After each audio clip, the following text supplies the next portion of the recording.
إن الحمد لله نحمده ونستعينه ونستغفره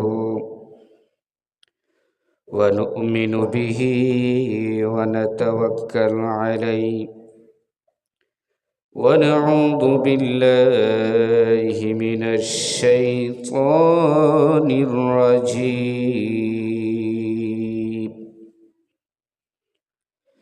بسم الله الرحمن الرحيم.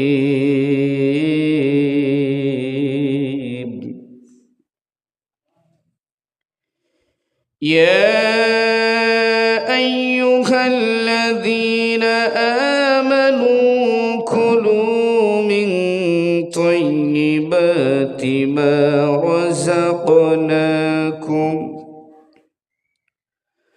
واشكروا لله إن كنتم إياه تعبدون. وأخنا في الآية আলহামদুলিল্লাহ, প্রশংসা জ্ঞাপন করছি সেই মহান রব্বুল আলামিনের অশেষ অনুকম্পায় যে আল্লাহ সুবহানাহু ওয়া তাআলা আমাদেরকে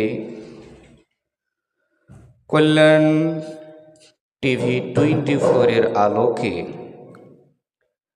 ইসলামী সমাজ গড়বার লক্ষ্যের উদ্দেশ্যে আল্লাহ সুবহানাহু ওয়া তাআলা আমাদেরকে এই মিডিয়ার মাধ্যমে আমাকে আপনাদেরকে বলার এবং তা থেকে শুনে আমল করার একটি পথ জীবিত করলেন। আল্লাহর কাছে শুকরিয়া, আলহামদুলিল্লাহ। নবীর কাছে দুরূদ সাল্লাল্লাহু আলাইহি ওয়াসাল্লাম। সম্মানিত মুসলিম মিল্লাত ভ্রাতৃগণ, আমি আপনাদের সমীপে সূরাতুল আল বাকারার আয়াত নম্বর 72 উক্ত আয়াত তেলাওয়াত করেছি। উক্ত আয়াতকে সামনে রেখেই আজকের কল্যাণ টিভি 24 এর সমাপ্ত ঘটাবো ইনশাআল্লাহ। তো আজকে আলোচনার বিষয়ে যে বিষয়টা আমাদের মাঝে ফুটে উঠবে সেই বিষয়টি হচ্ছে হালাল খাদ্য হারাম খাদ্য দিয়ে ইবাদতের প্রেক্ষাপট। আল্লাহ সুবহানাহু ওয়া তাআলা বলছেন, ইয়া আইয়ুহাল্লাযীনা আমানু। আমরা সকলেই জানি ইয়াটা হচ্ছে হরফে নেদা, যাকে আহ্বান করা হয় যেই শব্দ দিয়ে তারকে বলা হয় হরফুন নেদা। তো আল্লাহ সুবহানাহু ওয়া তাআলা এখানে ঈমানদারদেরকে ডেকে বলছেন, ইয়া আইয়ুহাল্লাযীনা আমানু, হে ঈমানদারগণ, কুলু, এটা আমরের সিগা।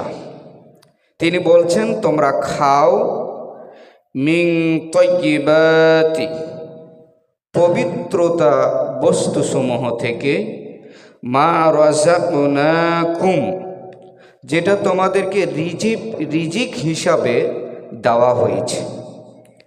তাহলে এখান থেকে পরিষ্কার আমরা বুঝতে পারি যে মুমিনদেরকে লক্ষ্য করে আল্লাহ সুবহানাহু ওয়া তাআলা বলছেন তোমরা খাও পবিত্র বস্তু থেকে রিজিক হিসাবে।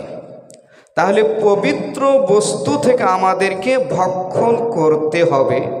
আল্লাহ সুবহানাহু ওয়া তাআলা এটাই বুঝাচ্ছেন, অপবিত্র তথা হারাম খাদ্য থেকে আমাদেরকে বিরত থাকতে হবে। আল্লাহ সুবহানাহু ওয়া তাআলা তারপরে বলছেন ওয়াশকুরু লিল্লাহ, এরপর তোমরা আল্লাহর শুকর গুজরে নিমজ্জিত হও। তারপর বলছেন ইন কুনতুম ইয়াহু তা'বুদুন, যাতে করে তোমরা আল্লাহর ইবাদত করতে পারো। বন্ধুগণ, তাহলে এখান থেকে আমরা যে শিক্ষাটা নিচ্ছি সে শিক্ষাটা হচ্ছে আমাদেরকে আল্লাহ সুবহানাহু ওয়া তাআলা পবিত্র বস্তু থেকে খাইতে বললেন এবং এরপরে বললেন আল্লাহর শুকর গুজর করে ব্যস্ত থাকো। এরপরে বললেন এরপর আল্লাহর ইবাদতের মধ্যে নিমজ্জিত হও। বিধায় বোঝা যাচ্ছে নামাজের আগে আমাদেরকে পবিত্রতা বস্তু খেতে হবে। এখন ধরেলেন কেউ সুদের টাকায় উপার্জন পণ্য কিনে সে খাবার খেলো, তাহলে কি তার ইবাদতটা গ্রহণ হবে? ঘুষের টাকায় সে পণ্য কিনে খাবার খেলো, তার কি ইবাদত গ্রহণ করা হবে? জি না। এখান থেকে বোঝা যাচ্ছে যে আমি যদি তাহাজ্জুদ সালাত আদায় করতে করতে চোখের পানিতে আমরা সমুদ্র বানিয়ে দেই, নামাজ পড়তে পড়তে যদি আমরা কপালে কালো দাগ ফেলে দেই এবং হজ করতে করতে যদি সব সম্পদ নষ্ট করে দেই, আমরা যদি মুয়াজ্জিন হই, যদি ইমাম হই, যদি মুফাসসির হই, যদি মুহাদ্দিস হই, যদি পীর হই, যেই হই না কেন, এই অপবিত্র টাকা দিয়ে পুণ্য দিয়ে আল্লাহর ইবাদতগুলো গ্রহণযোগ্য হবে না। এরপরে আল্লাহ তাআলা আরো বলছেন যে পবিত্র বস্তু যেটা রিজিক হিসেবে তোমাকে দেওয়া হয়েছে সেখান থেকে খেয়ে ওয়াশকুরুলিল্লাহ, এরপর শুকরিয়া আদায় করো। তাহলে এখান থেকে আমরা কি বুঝলাম? পবিত্রতা খাদ্য না খেলে আল্লাহর শুকরিয়া করতে করতে যদি আমরা জীবনটাকে বিনষ্ট করে ফেলি, আমাদের কখনোই ওই পথটি সমুচিত হবে না। আর আল্লাহ তাআলা বলছেন পরে যে শব্দটি, ইন কুনতুম ইয়াহু তা'বুদুন, যাতে তোমরা আল্লাহর ইবাদতে মশগুল থাকো।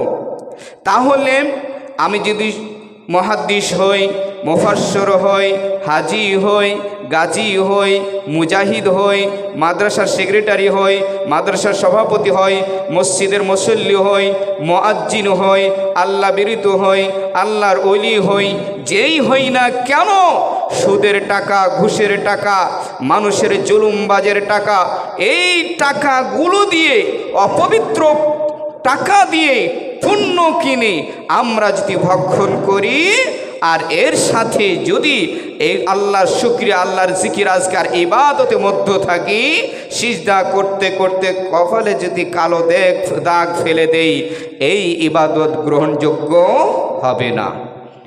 আজকে সারা পৃথিবীতে এই জন্য তো আমাদের সমাজে, ইসলামী সমাজ ফলপ্রসূ পাচ্ছে না। আমাদের মুসলিম দেশে ইসলামী সমাজ আজকে স্থান হচ্ছে না। কেননা আমরা আল্লাহকে ডাকি হারাম খাদ্য খেয়ে, আমরা আল্লাহর ইবাদত করে হারাম খাদ্য দিয়ে। আজকে হাজি, গাজী, মোল্লা, মুন্সি চারিদিকে হারামের পুণ্য বিস্তার লাভ করেছি। বিধায় এই টাকা দিয়ে ইবাদত আমাদের গ্রহণযোগ্য না হওয়ায় আল্লাহ সুবহানাহু ওয়া তাআলা অশান্তির যে প্রকোপণ্ড আছে আমাদের মাঝে নিক্ষেপ করছে।